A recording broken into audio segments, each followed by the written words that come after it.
tere jälle! Meeldiv näha, et olete siiamaani sellest kanalist huvitatud.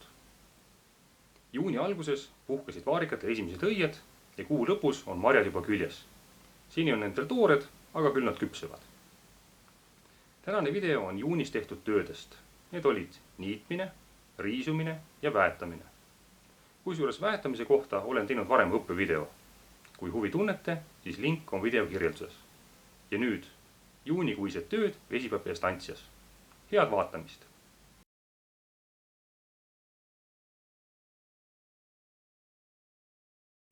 On üks laul.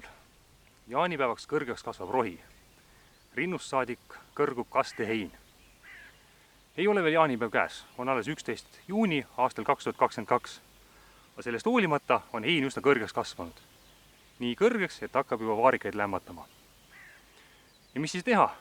Õnneks on mul rohu vastu rohtu. Motoblokk ja niiduk. Senimaani on need mind hädast välja aidanud. Eks näis, kuidas seekord läheb.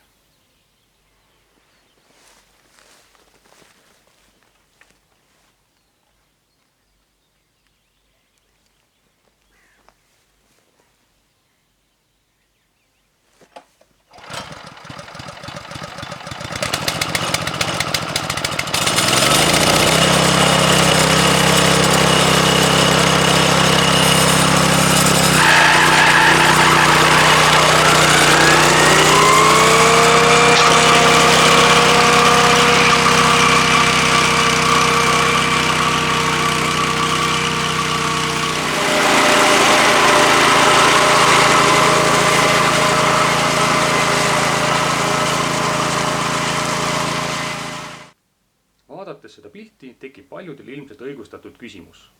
Miks muru nii kõrgeks on kasvanud? Kas peremees on laisk või puudub tal ilumeel? Sellele küsimusele saaks kõige lühemalt vastata, et aega ei olnud. Aga see poleks päris korrektne. Esiteks on asi selles, et aeg on meist sõltumatu suurus. Põhimõtteliselt 4. dimensioon, mis oli olemas enne meid ja on olemas ka pärast meid. Ei saa öelda, et aega ei ole. Aeg on alati. Küsimus on selle kasutamises. Millised on prioriteedid? Ma ei soovi oma väheseid alles jäänud aastaid raisata sellele, et kasvatada vaarikapeenarde vahel ideaalset inglise muru. Teate küll seda anekdooti. Niide iga päev, rulli, väeta, õhuta ja nii 200 aastat järjest. Seepärast niidame hooaja jooksul 3-4 korda ja sellest piisab. Teiseks on mul heina vaja. Kui ma pidevalt muru niidaksin, siis oleks tulemuseks kasutu heinapudi. Aga mul on vaja küülikutele süüa anda, metsloomadele talveks rõuk teha ja heina, millega vaarikapeenraid multsida.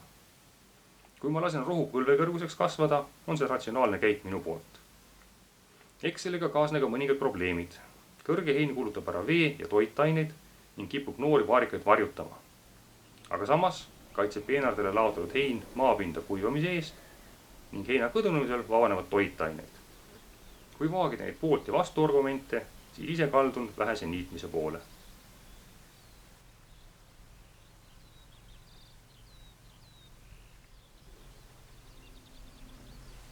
Motoblokk ei ole kõige täpsem tööriist heina niitmiseks. Siin on näha, et kogemata olen ka vaarikaid maha tõmmanud.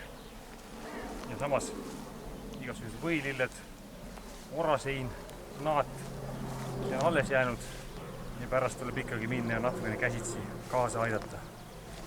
Aga sellest hoolimata mehaniseeritud töö tegemine on hoopis mõistlikum käsitsi.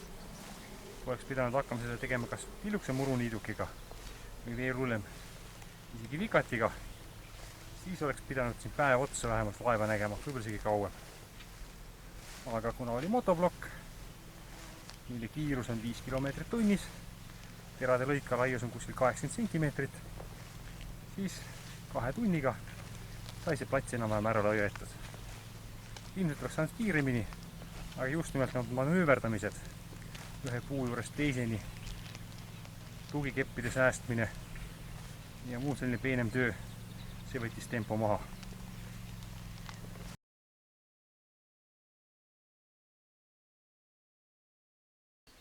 Nädal aega tagasi sai hein maha niidetud, see on nüüd maas ja on ära kuivanud. Ja mis sellega ette võtta? Kõige mõistlikum oleks ta kokku riisuda ja kasutada ära multsiks.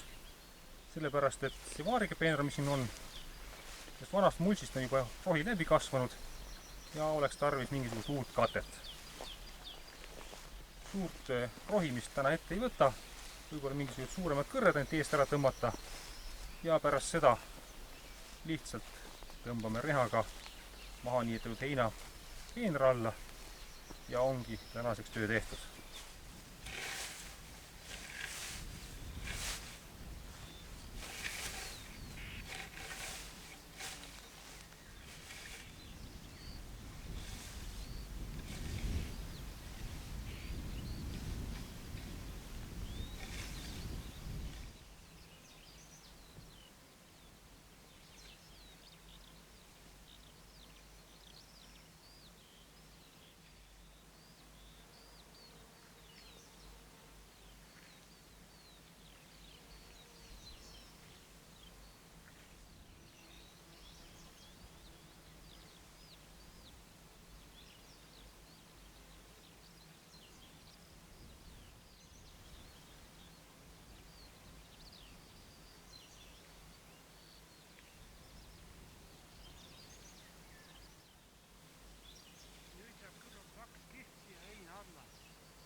Vaatab, ta kõduneb järjest ära.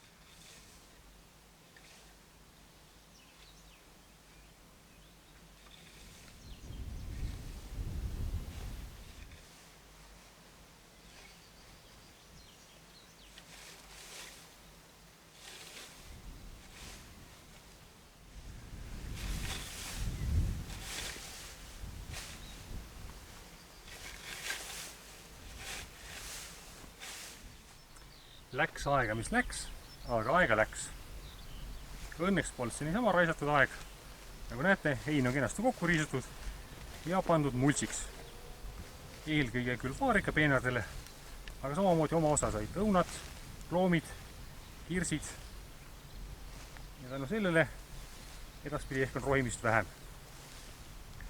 Mida selle töö puhul tuleb kõrva taha panna, on töötamise tempo. Et kui edaspidi aeda tööle tulla, siis saab juba ette ära planeerida, palju üks või teine töö aega võtab.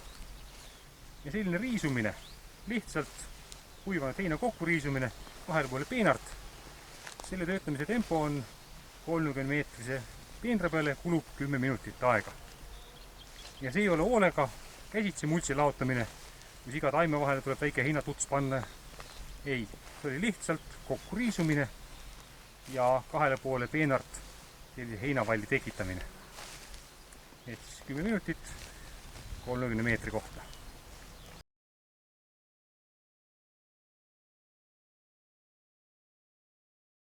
No nii, vaarikad on vohama hakanud. Nad kasvatavad esimese aasta varsi, õitsevad ja juba on ka väiksed marjad küljes. Ja just nimelt selles etapis on vaarikatel kõige rohkem tarvis vett, energiat ja mineraalaineid. Vihm on õnneks sadanud, päike paistab, aga mineraalainetega on kitsas käes. Ja eriti vähe on lämmastikku. Õnneks on mul siin olemas kotitäis ammooniumnitraati, siin on väetis olemas. Küsimus on ainult seda, kui palju seda panna.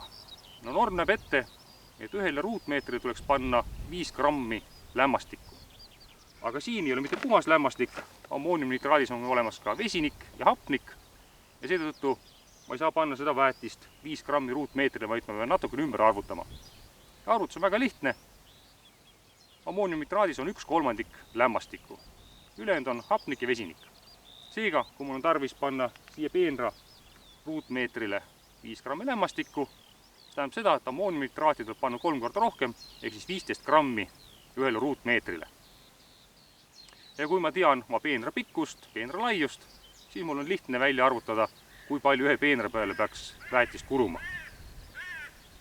Seekord ma lahustan väetise vees, sest ammooniumnitraat lahustub väga hästi vees ja kastan selle väetise lihtsalt peenra peale. Kaaluma ma seekord ei hakka, aga kodus tegin eeltöö ära, leidsin ühe vana lusika ja kui ma kaalusin ammooniumnitraati, siis tuli välja, et üks kuhjas supilusika täis kaalub 25 grammi. Ja selle peenra peale, mis mul on tarvis kuskil 150 grammi. Järelikult 6 sellist kuhjaga supilusikatäit tuleb ära kaaluda, lahustada vees valada kastekannu ja siis kastekannuga ettevaatlikult niiviisi kasta, et terve peenar saaks ära kastetud ühe kannutäiega. See oli teooria, läheme siis nüüd praktika juurde.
Praegu vaarikataimed on väikesed.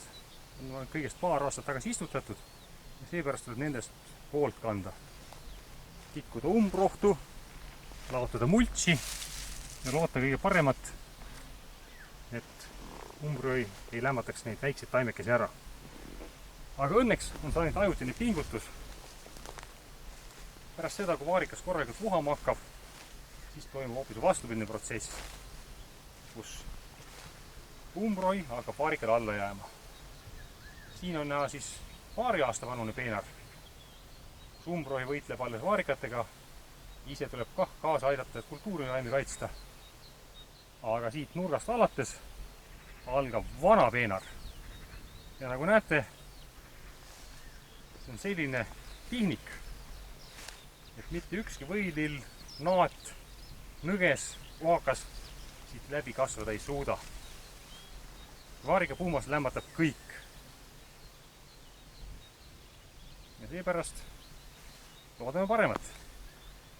Ihmised paar aastat hoolitseme enda killukeste vaarikate eest ja loodame, et edaspidi on istandusest tööd vähem, kuna kõik peenrad hakkavad loodetavasti välja nägema sellised nagu see siin. Vaarikad on õitsema hakanud. Juba on näha õied ja juba on näha tolmeldajad. Mesilasi mul ei ole, aga sellest on terve hulk metsikuid tolmeldajad, nagu näiteks siin üks kimane lendab ringi. Las nad lendavad, väga hea. Mida rohkem tolmeldajaid, seda suurem saak. Ja tundub, et mitte ainult õied ei ole siin küljes, vaid ma näen ka esimest rohelist marja. Päris jaanipäevaks veel saak valmis ei saa, aga võib-olla juba juuni lõpus või juuli alguses on marjad punased ja saab siia korjama tulla. Ongi selleks korraks kõik. See kuu niitsime ja riisusime heina kahele poole peenraid. Üksiti väetasime vaarikaid ammooniumnitraadiga, et soodustada õitsemist, viljade valmimist ja noorte varte kasvu. Juulis hakkame saaki koristama ja müüma. Näeme kuu aja pärast. Kohtumiseni!